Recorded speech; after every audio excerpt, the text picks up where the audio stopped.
चेहरे से हसीन तो बहुत से मिल जाते हैं, मगर जिनके दिल खूबसूरत हों ऐसे लोग बड़ी किस्मत से ही मिलते हैं। भला की ऐसी खूबसूरती मानो भगवान ने बड़े प्यार से और फुर्सत से बनाया हो, और ऊपर से इतनी सुंदरता पर सादगी इतनी ज्यादा कि लाखों और करोड़ों लोग उनके दीवाने हो गए। मुझे आपकी खूबियां और अच्छाइयां भा गई हैं। और उन्हें नाम दिया गया सौंदर्या, जिन्होंने साउथ इंडियन फिल्मों में 90 के दशक में बिल्कुल एक छत्र राज किया है। अपने लगभग 12 साल लंबे फिल्मी कैरियर में सौंदर्या ने लगभग 114 से भी ज़्यादा साउथ इंडियन फिल्मों में काम किया, जिनमें ज़्यादातर उनकी फिल्में तो रहीं तेलुगु फिल्में, लेकिन इसके अलावा कन्नड़ा, मलयालम, हिंदी और तमिल फिल्मों में भी वो हमें नजर आईं। कैसे डॉक्टरी की पढ़ाई बीच में ही छोड़कर सौंदर्या फिल्मों में आई और यहाँ पर अपना इतना बड़ा नाम बनाया। और अपने लगभग 12 साल लंबे फिल्मी कैरियर में सौंदर्या ने लगभग हर एक इंडस्ट्री के बड़े से बड़े दिग्गज एक्टर, चाहे रजनीकांत हों, अमिताभ बच्चन हों, चिरंजीवी हों, नागार्जुन हों, वेंकटेश हों या फिर मोहनलाल हों, सबके साथ एक से बढ़कर एक फिल्मों में सौंदर्या ने काम किया। और अपनी फिल्मों में सौंदर्या की एक बहुत ही खास बात ये थी कि 90s में जहां ज़्यादातर साउथ इंडियन फिल्मों में एक्ट्रेस को केवल फिल्मों में ग्लैमर के लिए रखा जाता था, लेकिन सौंदर्या ने इस ट्रेंड को तोड़ा और ऐसी ऐसी अलग तरह की फिल्मों में काम किया और अपनी एक अलग पहचान बनाई। सौंदर्या ने उस टाइम पर भी अपनी फिल्मों में ऐसे छोटे कपड़े नहीं पहने और साड़ी ज़्यादातर पहनी, और साड़ी में वो बहुत ही खूबसूरत लगती और उनके चेहरे से बिल्कुल सादगी टपकती हुई नजर आती। लेकिन सौंदर्या जिस टाइम पर अपने कैरियर के बिल्कुल पीक पर थीं, उस टाइम पर उन्होंने पॉलिटिक्स ज्वाइन की और इसके लगभग 1 साल बाद ही उनकी मृत्यु हो गई। साल 1999 में आई अमिताभ बच्चन की फिल्म सूर्यवंशम शायद आप सबको जरूर याद होगी, जिसमें उन्होंने राधा ठाकुर का किरदार निभाया और पहली बार वो हमें किसी हिंदी फिल्म में नजर आईं। और इसमें उनकी पर्सनालिटी और एक्टिंग कुछ ऐसी रही कि ये किरदार लोगों को आज तक याद होगा। हालांकि फिल्म सूर्यवंशम सौंदर्या की एकमात्र हिंदी फिल्म बनकर रह गई। इसके बाद वो आगे चलकर किसी और हिंदी फिल्म में काम नहीं कर पाई थीं। सन 2004 में एक प्लेन क्रैश के दौरान उनकी मृत्यु हो गई थी। तो कैसे हुई ये पूरी घटना, क्या इसमें बीजेपी का हाथ था या फिर कुछ और था, एक एक करके डिटेल से इस बारे में बात करेंगे। तो पहले एक नज़र डालते हैं सौंदर्या की लाइफ के ऊपर कि कैसे फिल्मों में उनके कैरियर की शुरुआत हुई। 18 जुलाई सन 1976 को कर्नाटक बेंगलोर के ब्राह्मण परिवार में सौंदर्या का जन्म हुआ। कन्नड़ा ब्राह्मण परिवार से सौंदर्या बिलोंग करती थीं और स्टार्टिंग में उनका नाम सौंदर्या नहीं था। उनका जो रियल नाम है और जो नाम उनके माता पिता ने उन्हें दिया था वो था सौम्या सत्यनारायण। लेकिन आगे चलकर जब उन्होंने अपना फिल्मी सफर शुरू किया तब उस टाइम पर उनका नाम बदलकर सौंदर्या रखा गया था। उनके पिता KS सत्यनारायण कन्नड़ा सिनेमा के एक जाने माने राइटर और प्रोड्यूसर थे और उनकी मां मंजुला एक हाउसवाइफ थीं। उनके परिवार में सौंदर्या के अलावा उनके एक भाई भी थे जिनका नाम था अमरनाथ, जो कि आगे चलकर सौंदर्या के मैनेजर के तौर पर उनका कैरियर देखने लगे थे और प्रोड्यूसर के तौर पर भी काम करने लगे थे। और आगे चलकर सन 2004 में जब प्लेन क्रैश में सौंदर्या की मृत्यु हुई तब उस प्लेन में उनके भाई अमरनाथ भी मौजूद थे और उनकी भी सौंदर्या के साथ में ही मृत्यु हो गई थी। सौंदर्या का बचपन बड़े लाड़ प्यार से और बहुत अच्छे से बीता और बेंगलोर से ही उन्होंने अपनी स्कूलिंग की पढ़ाई कंप्लीट की। और पढ़ने में सौंदर्या शुरू से ही बहुत अच्छी थीं और स्कूलिंग की पढ़ाई कंप्लीट करने के बाद उन्होंने MBBS में एडमिशन ले लिया, जहां बेंगलोर के ही कॉलेज से सौंदर्या अपनी डॉक्टरी की पढ़ाई करने लगीं। उनके पिता एक राइटर और प्रोड्यूसर थे, तो फिल्म लाइन से ताल्लुक़ रखने वाले लोगों का अक्सर उनके घर पर आना जाना लगा ही रहता था। हालांकि सौंदर्या दिखने में बहुत खूबसूरत थीं, लेकिन उस टाइम पर उनका फिल्म लाइन में आने का दूर दूर तक कोई भी प्लान नहीं था। वो तो मन लगाकर अपनी डॉक्टरी की पढ़ाई कंप्लीट कर रही थीं और इसका लगभग 1 साल कंप्लीट भी हो चुका था। तो उस टाइम पर डायरेक्टर सिद्धलिंगया एक फिल्म के सिलसिले में उनके पिता से मिलने के लिए आए और उनकी नज़र सौंदर्या के ऊपर पड़ी और उन्होंने सौंदर्या को लीड रोल में ये कन्नड़ा फिल्म ऑफर कर दी, बान ना प्रीथिसु। हालांकि पहले सौंदर्या को लगा कि वो शायद मजाक कर रहे हैं, लेकिन बाद में उन्होंने कहा कि वो सीरियसली इसमें उन्हें साइन करना चाहते हैं। तो पहले तो सौंदर्या ने ये कहकर मना कर दिया कि वो अपनी MBBS की पढ़ाई कर रही हैं और इससे उनकी पढ़ाई डिस्टर्ब हो जाएगी। लेकिन बाद में घर आए इस ऑफर के लिए उनके पिता ने सौंदर्या से कहा कि वो अपनी छुट्टियों में चाहें तो इसकी शूटिंग कंप्लीट कर सकती हैं और आगे अगर उन्हें फिल्मों में काम करना अच्छा लगा तो वो काम करती रहें और नहीं तो अपनी MBBS की पढ़ाई तो वो कर ही रही हैं। और इस तरह से सन 1992 में सौंदर्या ने अपना फिल्मी सफ़र शुरू किया। उन्होंने अपने कैरियर की शुरुआत कन्नड़ा फिल्मों से की, लेकिन आगे चलकर 1 से 2 सालों में उन्हें अलग अलग भाषाओं की फिल्में भी ऑफर होने लगीं, जिन फिल्मों में उनकी एक्टिंग, उनकी खूबसूरती और सादगी को लोग बहुत ज़्यादा पसंद करने लगे। 1993 में सौंदर्या राजेंद्र गजेंद्र तेलुगु फिल्म में नजर आईं, जो कि एक सुपरहिट फिल्म रही। ये वही फिल्म थी जिसको आगे चलकर मिथुन चक्रवर्ती के साथ में जोड़ीदार के नाम से हिंदी में बनाया गया था। और इसके बाद तो आए दिन सौंदर्या के पास इतनी सारी नई नई फिल्मों के ऑफर आने लगे कि जिनकी स्क्रिप्ट पढ़ना भी उनके लिए मुश्किल होता था। और फिल्मों में अपनी इतनी व्यस्तता के चलते सौंदर्या ने MBBS की पढ़ाई बीच में ही छोड़ दी थी। हालांकि सौंदर्या के कैरियर की शुरुआत कन्नड़ा फिल्मों से हुई, लेकिन उन्होंने अपने कैरियर में सबसे ज़्यादा तेलुगु फिल्मों में काम किया। सन 1994 में आई नागार्जुन के साथ में तेलुगु फिल्म हेलो ब्रदर में वो हमें नजर आईं। ये वही फिल्म थी जिसको आगे चलकर सलमान खान ने बॉलीवुड में जुड़वा के नाम से बनाया था। और इसके बाद आगे चलकर सौंदर्या ने तेलुगु सिनेमा के तो लगभग हर बड़े डायरेक्टर और एक्टर्स की फिल्मों में काम किया, जिनमें पवित्र बंधनम, पेली चेसा कुंदम, अम्मा डोंगा, अरुणाचलम और चुदालिनी बुंदी जैसी बहुत सारी ब्लॉकबस्टर फिल्मों में नजर आईं। और देखते ही देखते सौंदर्या का स्टारडम बिल्कुल आसमान छूने लगा।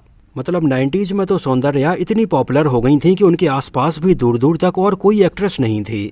और उस टाइम पर साउथ इंडियन फिल्मों में उनका बिल्कुल वही मुकाम था जो कि बॉलीवुड में श्रीदेवी और माधुरी दीक्षित जैसी एक्ट्रेसेस का रहा था। लेकिन सौंदर्या की सबसे बड़ी खास बात ये थी कि इतनी ऊंचाई पर और इतनी सक्सेस हो जाने के बावजूद भी सौंदर्या बिल्कुल जमीन से जुड़ी हुई थी और उनके अंदर बिल्कुल भी एटीट्यूड नहीं था। अपनी माँ के साथ वो फिल्म के सेट पर आती और सबसे बिल्कुल हंस बोल कर बात करती। हीरोइन के जैसा एटीट्यूड उनके अंदर दूर दूर तक नहीं था। और यही सौंदर्या की सबसे बड़ी खास बात थी कि इतनी खूबसूरत और फिल्मों में इतनी सफल, लेकिन इतना डाउन टू अर्थ नेचर। फिल्मों में अपनी परफॉर्मेंस के जरिए सौंदर्या ने लाखों और करोड़ों फैंस का दिल और ढेरों अवार्ड जीते। फिल्मों में उनके ज़्यादातर कैरेक्टर ऐसे रहे जहां पर वो हमें बिल्कुल मिडिल क्लास अपनी फैमिली को वैल्यू देती हुई नजर आईं। जो वहां का कल्चर है, सौंदर्या ने बहुत ही खूबसूरती से इसको अपनी फिल्मों में दिखाया। वेंकटेश के साथ में सौंदर्या ने लगभग 8 सुपरहिट फिल्मों में काम किया और इन दोनों की जोड़ी उस टाइम पर लोगों ने बहुत ज़्यादा पसंद की। केवल वेंकटेश ही नहीं, जगपति बाबू के साथ भी उन्होंने 7 फिल्मों में काम किया, नागार्जुन सर के साथ में 5 फिल्मों में काम किया, मेगा स्टार चिरंजीवी के साथ में 4 फिल्मों में, कृष्णा के साथ में 5 फिल्मों में और लगभग हर इंडस्ट्री के बड़े से बड़े टॉप एक्टर्स की फिल्मों में सौंदर्या ने काम किया और अपनी एक अलग पहचान बनाई। साल 1999 में सौंदर्या पहली बार हिंदी फिल्म सूर्यवंशम में नजर आईं, जिसमें भी उन्होंने सुपरस्टार अमिताभ बच्चन सर के साथ में काम किया और फिल्म लोगों ने काफ़ी पसंद की। हालांकि सौंदर्या को हिंदी बोलना उतनी अच्छे से नहीं आती थी, इस वजह से उनकी आवाज़ को इसमें रेखा ने डब किया था। हालांकि सौंदर्या को हिंदी तो नहीं आती थी, लेकिन अपनी आंखों से और चेहरे के हाव भाव से उन्होंने अपने पूरे इमोशंस बयां किए जो लोगों के सीधे दिलों में जाकर बसे। फिल्मों में इतनी सफल होने के बाद सौंदर्या टीवी सीरियल्स में भी अपना डेब्यू करने के बारे में सोच रही थीं और तमिल के कोलांगल टीवी सीरियल में उनका काम करने का प्लान बन ही रहा था।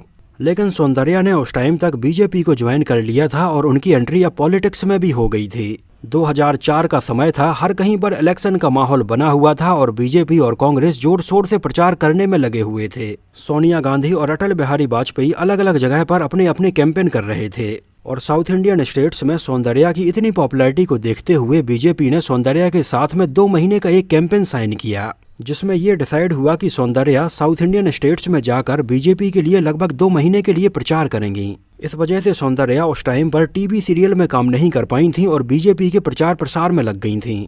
और फाइनली 17 अप्रैल सन 2004 का वो मनहूस दिन आ गया जब सौंदर्या को बीजेपी के कैंपेन के लिए बेंगलोर से आंध्र प्रदेश के करीमनगर बीजेपी के प्रचार के लिए जाना था। बेंगलोर से एक प्राइवेट प्लेन में सौंदर्या, उनके भाई अमरनाथ, बीजेपी वर्कर रमेश कदम और पायलट जॉय फिलिप्स ऐसे 4 लोग उस प्लेन में बैठे। ये एक 4 seater single engine private plane था, कैसेना 180। सुबह के 11:05 पर इस प्राइवेट प्लेन ने बेंगलोर के रनवे से उड़ान भरी, लेकिन ये प्लेन ज़्यादा ऊंचाई पर नहीं पहुंच पाया और लगभग 100 फीट की ऊंचाई पर जाने के बाद इसमें आग लग गई और ये प्लेन ऐसा ही जलता हुआ पास में ही बनी गांधी कृषि विज्ञान केंद्र के कैंपस में जाकर गिरा, जिसको ऐसे गिरते हुए यूनिवर्सिटी के कैंपस में ही काम कर रहे 2 लोगों ने देखा और वो दौड़कर इसके पास गए। लेकिन जब तक इसमें जोर का ब्लास्ट हुआ और इसके टुकड़े टुकड़े हो गए और ये हादसा इतना भयानक था कि इसमें पहचान पाना भी मुश्किल था कि इसमें सौंदर्या कौन है, उनके भाई कौन हैं, पायलट कौन है और बीजेपी वर्कर कौन है। ये प्लेन बेंगलोर के अग्नि एरो स्पोर्ट्स और एडवेंचर एकेडमी का प्लेन था, जिसके कैप्टन अरविंद शर्मा ने बाद में बताया कि प्लेन तो बिल्कुल सही कंडीशन में ही था। प्लेन की फिटनेस भी ठीक थी और जो चीज़ें इसमें होनी चाहिए वो सारी चीज़ें इसमें थीं। और बीजेपी ने उनके प्लेन को हायर नहीं किया था, उनके पास तो एक महिला आई थी और उसने इस प्लेन को बुक किया था और बस ये था कि बेंगलोर से आंध्र प्रदेश के करीमनगर इस प्लेन से उन्हें छोड़कर आना था। उन्होंने कहा कि ये बात बिल्कुल भी समझ में नहीं आ रही है कि प्लेन में आखिर ब्लास्ट कैसे हो गया।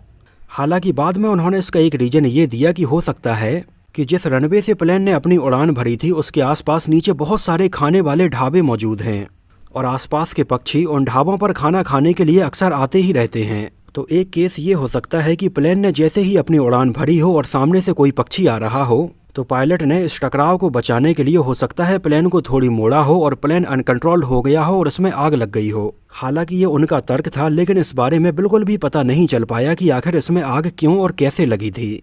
और उस टाइम पर सौंदर्या के साथ में हुए इस हादसे ने पूरे देश को चौंका दिया था। बीजेपी के बड़े से बड़े लीडर्स ऑन लोकेशन वहां पर देखने के लिए आए और पूरे देश में एक शोक की लहर दौड़ गई। मतलब उस टाइम पर वाकई में ये एक ऐसी खबर थी जिस पर किसी को भी यकीन नहीं हो रहा था कि आखिर ये कैसे हो सकता है। इसके बहुत सालों बाद कुछ खबरें ऐसी भी सामने आईं जिनमें ये कहा गया कि जिस टाइम पर यह हादसा हुआ उस टाइम पर सौंदर्या प्रेग्नेंट भी थी। एक्चुअली 27 अप्रैल सन 2003 को सौंदर्या की अपने दूर के ही रिलेटिव GS रघु से शादी हुई थी, जो कि एक सॉफ्टवेयर इंजीनियर थे। लेकिन अपनी शादी की सालगिरह के लगभग 10 दिन पहले ही सौंदर्या का ये प्लेन क्रैश हो गया था। और जिस टाइम पर वो प्लेन में थी उस समय वो 2 से 3 महीने की प्रेग्नेंट भी थीं। उनके इस प्लेन के क्रैश होने के लगभग 4 दिन पहले ही सौंदर्या ने कन्नड़ा फिल्म अपाथमित्रा की शूटिंग कंप्लीट की थी, जिसमें डॉक्टर विष्णुवर्धन उनके साथ में काम कर रहे थे। और ये सन 1993 में आई मलयालम फिल्म मनी चित्राथजू का रीमेक थी, जिस सेम कहानी को आगे चलकर तमिल में चंद्रमुखी के नाम से और हिंदी में भूल भुलैया के नाम से बनाया गया था। और फिल्म अपाथमित्रा उनकी मृत्यु के ठीक 4 महीने बाद रिलीज हुई और एक ब्लॉकबस्टर फिल्म साबित हुई, जिसमें नागवल्ली के किरदार में लोगों ने सौंदर्या का काम बहुत ज़्यादा पसंद किया। इसके 1 साल पहले ही सौंदर्या ने एक फिल्म दीपा के नाम से प्रोड्यूस की थी और इसमें एक्टिंग भी की थी। और उनकी इस फिल्म को बेस्ट फीचर फिल्म का नेशनल अवार्ड भी दिया गया था। हालांकि सौंदर्या आज हमारे बीच मौजूद नहीं है, लेकिन उनकी सुंदरता, उनकी सादगी और उनकी फिल्मों की चर्चा आज भी लोग करते हैं। ये तो जिंदगी के कुछ ऐसे हादसे हैं जो कभी भी और किसी के साथ भी हो सकते हैं। लेकिन जिस टाइम पर सौंदर्या इस दुनिया में मौजूद थीं, तब उस टाइम पर वो बहुत सारे अच्छे काम करती रहती थीं। सौंदर्या ने अपने खर्चे पर गांजी-गुंटे गांव में 3 ऑर्फनेज स्कूल खोले थे, जहां पर अनाथ बच्चे पढ़ सकें और उनके ज़रूरत का सारा सामान सौंदर्या उपलब्ध कराती थीं। ऐसे और भी बहुत सारे अच्छे काम सौंदर्या अपनी फिल्मों में काम करने के अलावा करती ही रहती थीं। और ये भी एक रीजन था कि लोग सौंदर्या की सुंदरता के अलावा उनके इस काम से भी उन्हें बहुत ज़्यादा पसंद करते थे। हालांकि आगे चलकर उनकी मृत्यु के बाद उनकी मां मंजुला ने सौंदर्या और उनके भाई अमरनाथ के नाम पर कुछ और ऐसे ही स्कूल खोले। उन्होंने अमर सौंदर्या विद्यालय और अमर सौंदर्या फाउंडेशन के नाम से चैरिटी भी खोली, जिसके अंतर्गत और भी ऐसे बच्चों की देखरेख की जा रही है और उन्हें पढ़ाया जा रहा है। आगे चलकर उनके पति GS रघु ने सन 2011 में दूसरी शादी कर ली थी। और सौंदर्या तो ये दुनिया छोड़कर चली गई, लेकिन उनके रिलेटिव्स आज भी उनकी प्रॉपर्टी के लिए लड़ाई कर रहे हैं। कहा जाता है कि सौंदर्या ने उस टाइम पर लगभग 50 करोड़ की संपत्ति बनाई थी, जिसके ऊपर ही अपना मालिकाना हक जताने के लिए उनके परिवार वालों के बीच में लड़ाई बहुत ज़्यादा हो रही है। एक तरफ सौंदर्या के हस्बैंड GS रघु हैं और सौंदर्या की मां मंजुला हैं, तो दूसरी तरफ सौंदर्या के भाई अमरनाथ की पत्नी है और उनका एक बेटा है। और सौंदर्या की प्रॉपर्टी के ऊपर मालिकाना हक जताने के लिए कोर्ट में केस दर्ज है, बहुत सारी FIRs भी दर्ज हैं, जहां ये कहा गया कि सौंदर्या ने अपनी मृत्यु के पहले एक वसीयत बनाई थी और उसके हिसाब से ही उनकी प्रॉपर्टी को बांटना चाहिए। लेकिन अभी इन सारी चीज़ों को लेकर सौंदर्या के परिवार वालों के बीच में कोर्ट में फाइट चल रही है। हालांकि सोचने वाली बात यह है कि सौंदर्या जैसी एक्ट्रेस तो चली गई, लेकिन उनकी प्रॉपर्टी के लिए आज भी लोग लड़ाई कर रहे हैं। सौंदर्या को 90 के दशक में साउथ इंडिया की बहुत ही पॉपुलर एक्ट्रेस का खिताब दिया गया था और उनके फैंस आज भी उनकी फिल्में देखकर एंजॉय करते हैं। तो दोस्तों, ये तो बात हुई सौंदर्या की पूरी जर्नी के बारे में और उनके साथ में हुए सारे इंसिडेंट्स के बारे में। आपको सौंदर्या कैसी लगती थी, उनका काम आपको फिल्म सूर्यवंशम में कैसा लगा था, हमें कमेंट सेक्शन में ज़रूर बताना। और अगर ये वीडियो आपको पसंद आया हो, मेरी मेहनत आपको पसंद आई हो, तो इसको प्लीज़ लाइक करके मुझे इस बात का जवाब ज़रूर दीजिए। तो मिलते हैं किसी नए वीडियो में साउथ इंडियन सिनेमा के एक्टर और एक्ट्रेसेस से जुड़ी हुई कुछ और ऐसी ही इंटरेस्टिंग और रोचक बातों के साथ।